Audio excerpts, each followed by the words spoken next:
Good morning.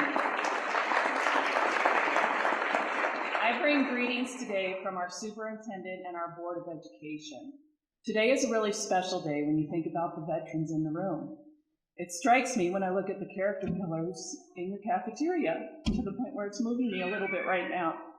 And I think about the dedication and service this group of people has given to our country that many of us cannot comprehend, but we benefit from each and every day. So I'd just like to welcome the veterans today. Veterans Day is a moment for all of us to reflect, give thanks, learn a little bit, and honor our past, our present, and our future. Your breakout sessions will be fascinating. You will get to hear stories that really underline the character and service that many generations of extraordinary people have given to our country. I hope you take today's lessons to heart. I hope you think about the very privilege we all have to walk every day in this country. Enjoy your day. Good morning. My name is Caitlin Gottberg. I would like to share a letter my grandpa wrote when he was stationed at Guadalcanal during World War II. This letter provides a glimpse into the life of a soldier and the importance of communicating with loved ones back home. Guadalcanal, April 5th, 1945. Dear folks, since my morale is pretty low, this probably won't be much of a letter. The commanding general of the area put out a letter explaining such things as poor food, bad meal service, little rotation, etc. The bad part of it was he didn't say conditions would improve. In fact, he said they're bound to get worse, since Guadalcanal is so out of the way now, as we already knew. In fact, it looks bad for we residents of Guadalcanal. I got the package you sent, Mom, but haven't had time to open it. Got a box of chocolates from Betty and passed them around the office twice and they were gone. I took the other box over to the barracks this afternoon and will open it when I get over and have a snack. We got an apple tonight for chow, the first we've had in about 6 or 7 months. This war news is something that helps cheer a guy up. I look for Germany to be out of it within the next 6 or 7 weeks, say the finish of June. But then, they may last a year or be out tomorrow. Bye for now. Love to all. Gilbert. Thank you.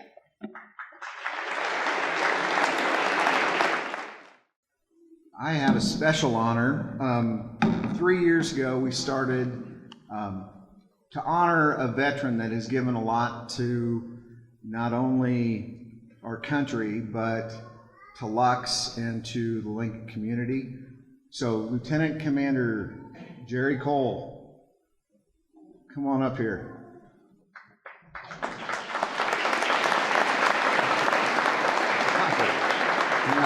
I have to say some words first.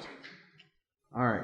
I've known Jerry longer than anybody else in this room except for my dad, who's in the back.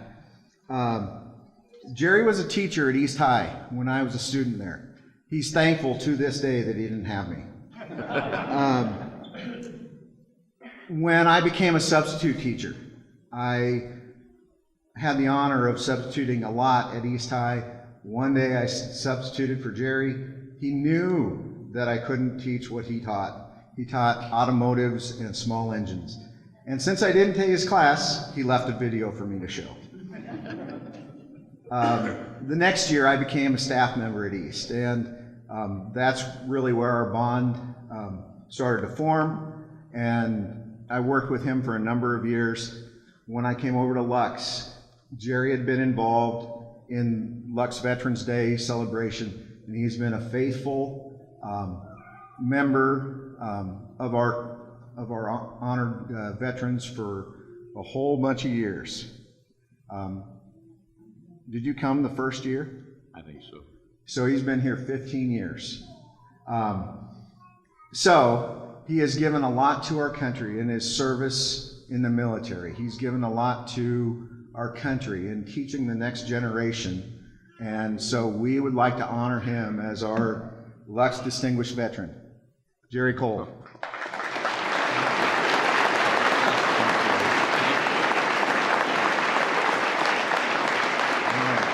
Good morning, everyone. So good to see you. Look, I don't want you to think of this as a disruption. I don't want you to think of this as a fire alarm. What you heard here was an enthusiasm meter for these veterans. So everybody say thank you, veterans.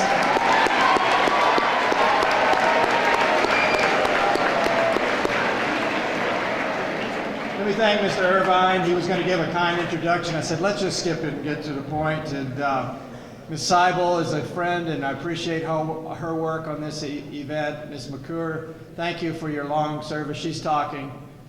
I'm talking about you. I'm talking about you. Thanking you. Thanks for your long service. We appreciate it, and good to see you again.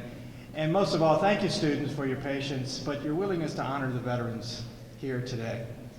At the beginning of the Afghanistan war, I learned a story, and it's about a pilot whose name was Johnny Bravo. That was his nickname, Johnny Bravo. And one night he had the assignment to fly at a high altitude, and he was way above the Afghanistan mountains, and it was such a beautiful moonlit night. The cloud cover was so thick that he couldn't even see the mountains, so it was like flying over a bed of snow, and it was just peaceful, and he had time to recollect and think. But then all of a sudden he heard over his radio a crackling sound, and the words came across, contact, contact. And he knew the men who were below him, a special reconnaissance mission, he knew they were in trouble.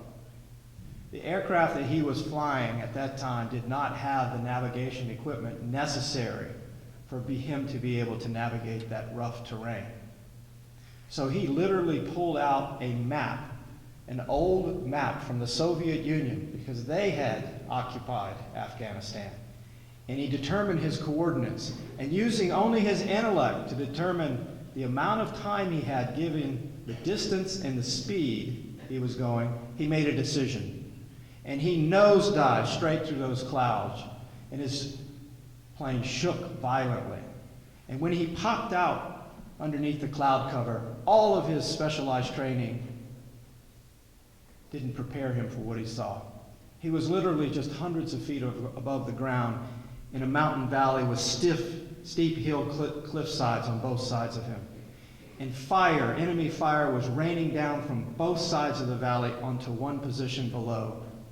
That's where those troops were caught. And he had to make a decision. So he emptied his weapons, the weapons that he had on those positions, and he counted out loud to himself 1001, 1002, 1003, knowing that's all the time he had. And he pulled straight back out before he hit the mountain and went back up through the clouds.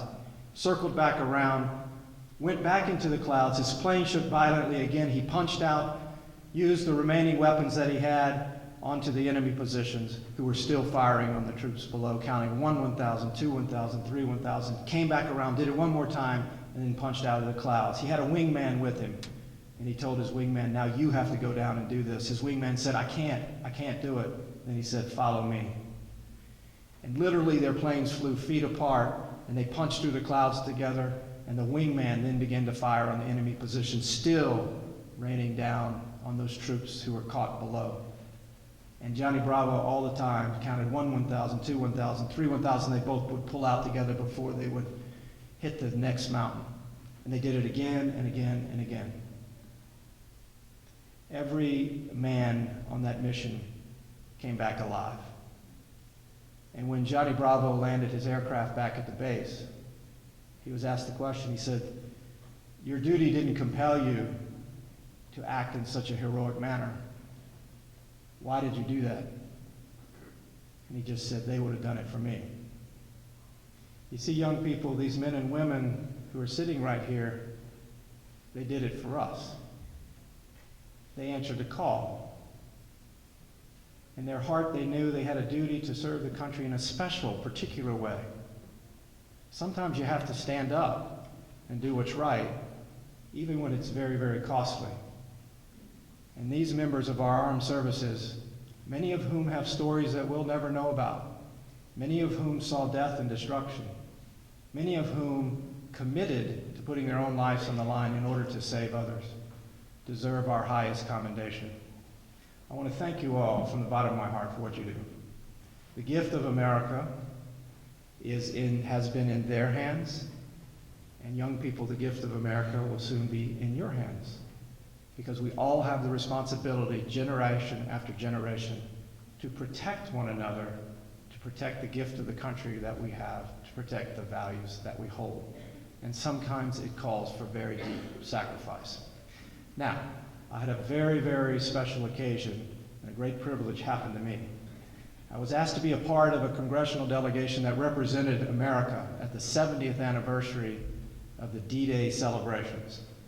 Now, those of you who have been studying this, you know that D-Day was a turning point in World War II. That's where there was an Allied invasion. The United States, along with other countries, hit the beach in northern France. So I was there a year and a half ago. The president was there, and many World War II veterans had also made the journey, most of whom were around 90 at this point. When I got to the beach in France, I saw one gentleman. He was in a wheelchair, and most of his hand was missing. I said, "Did that happen to you here?" He said, "Yes, sir, right on the beach, right over there." I said, "What happened?" He said, "Well, my hand grenade went off in my hand." Now, his daughter, who was with him, actually told me more of the story. They said, "We think Daddy's hand grenade was actually shot on his belt, and he was pulling it off when it went off in his hand. But then his other hand grenades on his belt also went off." And I looked at the gentleman and I said, "How did you survive?" He said, "I don't know." The next gentleman I talked to said to me, "I haven't been here in 70 years. Much better reception this time." And on and on and on. There were veterans there to celebrate that special day with us. I met a military historian at that time who gave an extraordinary overview of the battle. I was so impressed by him that I invited him to come to Nebraska last summer, not this past one, but the one before. And he gave presentations to our veterans in Bellevue and here in Lincoln and in Columbus about the details of the battle. And again, I was so impressed with his presentation that we took a little tour, and I showed him a World War II memorial that was built in the town of Columbus, Nebraska. Now, this is the area that we're talking about here. In the upper left-hand corner is England. There's Belgium in the north, and this is France. Paris is right in the middle of the map.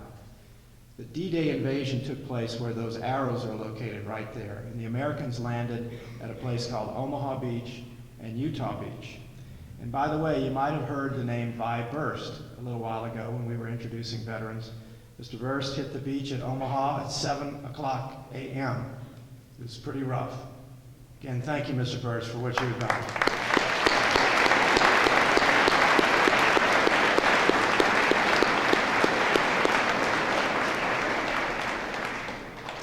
At Omaha Beach, there is a cemetery, and there are about 10,000 graves there of men and women who gave their life in service to the country. It's a beautiful place with stately, white, ordered rows of crosses punctuated with an occasional Star of David of men and women who gave their life. In the August of 1944, there was a young medical doctor. His name was Luther Sexton Fortenberry, and he became a captain in the Army. He was initially assigned to England in a hospital there, but then quickly moved into action in France. And in a newspaper article about his life, about his journey over, he talked glowingly about the trip over and some of the activities that they had on the boat. That newspaper article actually appeared after he was killed in a place very near here. And he was buried at a place called Sainte-Mère-Église. He was my grandfather.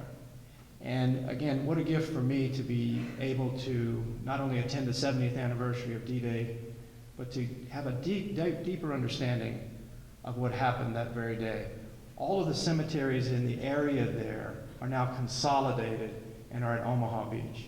97 Nebraskans are buried right there. If you ever have a chance to go, it's one of the most serene, beautiful, uplifting spots, I think, in the world. Now, back to our story. In Columbus, there is what's called a Higgins boat. Now, Mr. Burst will probably remember this pretty well, but the Higgins boats, those were the troop carriers that landed our troops that day on Omaha Beach and Utah Beach. The man who invented that boat is from Nebraska. And so the World War II Memorial in Columbus replicates that landing troop carrier, and then there are several other elements around that boat, statues and such, that really honor what Andrew Jackson Higgins did. The military historian who I brought here saw that Higgins boat, and he said, "Jeff, this belongs on Utah Beach." And so a process began. Now what we're looking at right here is Utah Beach. This is the breach where our troops first stormed through. Omaha Beach is back this way. This is Utah Beach. In between is a place called Point du Hoc. But this is the gap where our troops first stormed through. They landed here by accident, thankfully, because the German reinforcements in this area were a little bit lighter. As Vi can tell you, on Omaha Beach, it was a little bit tougher. But the troops were led by General Roosevelt. He was the son of President Roosevelt. So you have, and then, by the way, he died himself about a month later. He had had a heart attack, and he hid his illness because he wanted to lead his troops in the battle. General Roosevelt came ashore in the first wave, stood right there, and said, "The war begins here," when he realized they were in the wrong spot. So our troops poured through this gap. They were under fire from the right and left from German machine gun bunkers that are in place there. There's a museum now here right to the right called the Utah Beach Museum. So we began to think about this project of how do we honor a native son of Nebraska, Andrew Jackson Higgins, and those troops who stormed in on those Higgins boats that day. Now, I mentioned earlier a place called Sainte-Mère-Église. Sainte-Mère-Église, again, was where my grandfather was buried. He was killed in a place called Beaumont right near there. But Sainte-Mère-Église was the place where one of the battles the night before D-Day took place. One of the troops actually landed on the steeple of the church that's in the middle of this French town, and there was a replica of him there still today, hanging there. If any of you have ever seen that, it's quite fascinating. This area of France, the United States and France, we've gone through our good times and bad times in terms of relationships. This area of France so honors America, is so grateful for the sacrifice that we made for their liberation, that on the municipal buildings of France, they fly two flags, the French flag and the American flag, as they do in this area right here. In fact, the mayor and I have become acquainted, and he helped me find out more details about my own grandfather's death. In the municipal building, that's like their city-county building, in their municipal building, when you walk in, the first thing you see is the first American flag planted on the shores of Europe. That happened that day on D-Day, and it's there in their public building. This is French. It's a sign. It says, here lies, from June 1944 to 1948, 5,000 American soldiers who died for the liberation of France. And again, that's where my grandfather was initially buried. He has now been brought back to America and is in Washington, D.C. at a place called Arlington. This is a place called Point du Hoc. You remember I talked about the two places where the Americans landed. Omaha Beach, in the upper part of the screen. Utah Beach would be back this way. Point du Hoc is where the Army Rangers actually scaled the cliffs. These are very steep hillsides. The Navy came in close, gave them covering fire. In fact, the Navy violated orders, if you will, and came in too close because it was unclear how deep the water was. The naval commander saw that the troops were in trouble. He said, "We're going in close." So he gave them covering fire. The reasons that our Army Rangers scaled these cliffs literally with ladders is because the Germans had placed major, very, very large guns that could hit our boats off Utah Beach there in the top of the screen and Utah to the left. When the Rangers scaled the cliffs, though, they found that the Germans had actually replaced those big guns with telephone poles. They fooled us. If you go back there today, it's a small area, about the size of Luck's school here. It's very, very intimate. It's filled with bomb craters because we tried to bomb it the week before to take out those gun emplacements. One of the Rangers, however, kept proceeding inland, and they got through the German reinforcements in that area, the German lines, and he was exhausted, and he laid down in a ditch to take a rest, and he looked up, and there was a gun sticking out of the woods, and it was one of the big guns that the Germans were hiding. So he took his own hand grenades, dropped them in the gun, and destroyed the guns, just on a reconnaissance mission, an individual soldier. So the mission was accomplished. It's an extraordinary place to visit. back to our story. So the Higgins Boat Project began. So the community of Columbus rallied, and this is a gentleman who has a fabrication shop in Columbus, Jim Helbush, and they volunteered to start putting the boat together, an exact replica of what landed on D-Day. It took a little while, but all last year we worked on the project, and the community of Columbus again raised the money, got the boat built, and somehow miraculously we were able to get it there in time. This is the ceremony dedicating that boat on Utah Beach on the 71st anniversary of the D-Day landing. That's our ambassador to France, the woman in red. The gentleman to the right is the mayor, Saint-Marie Dumont. The gentleman in the back is the military historian who came up with the idea in Columbus that day that this boat belongs on Utah Beach. And the other gentleman is the mayor of Columbus. And this is the memorial inside of the Utah Beach Museum. That's a statue of Andrew Jackson Higgins. Now again, Andrew Jackson Higgins, most people think he's from New Orleans. He's not. He's from Nebraska. And he grew up along the shallow waters of the Platte River, and we think maybe that's where he got his idea of shallow water navigation.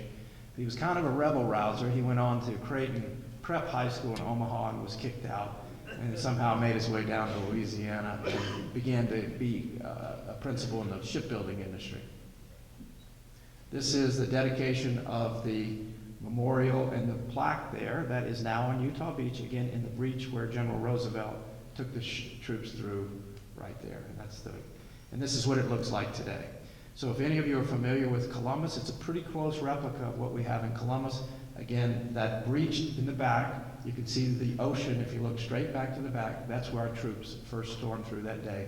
And this monument, built by Nebraskans in honor of our veterans who landed on those shores today, is there in perpetuity as a gift to France, but as a permanent memorial of the sacrifice that was made. Some of the veterans came out for the ceremony. This was the official ceremony, the 71st anniversary, and so we were able to interact with them as well. I want to show you this picture. On the left is President Eisenhower, and at that point he was called Ike. He was the commanding general of the Allied forces.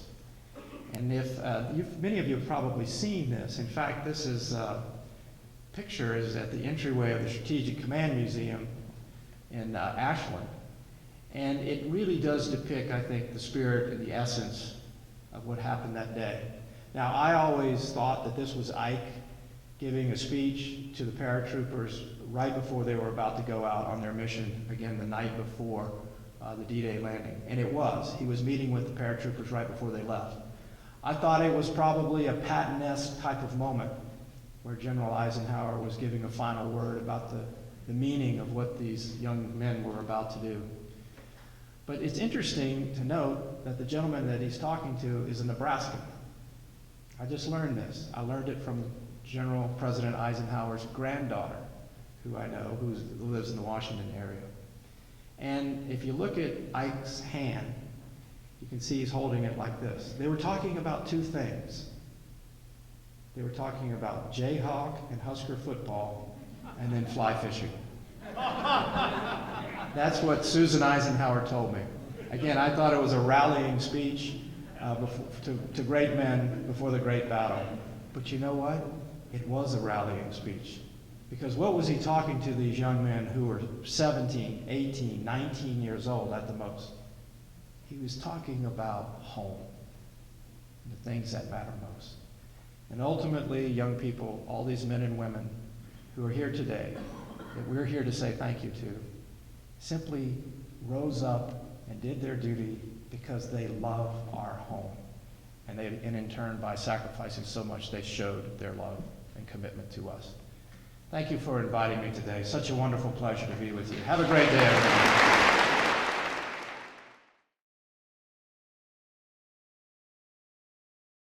This has been a presentation of Lincoln Public Schools. A monthly programming guide may be found at www.lps.org.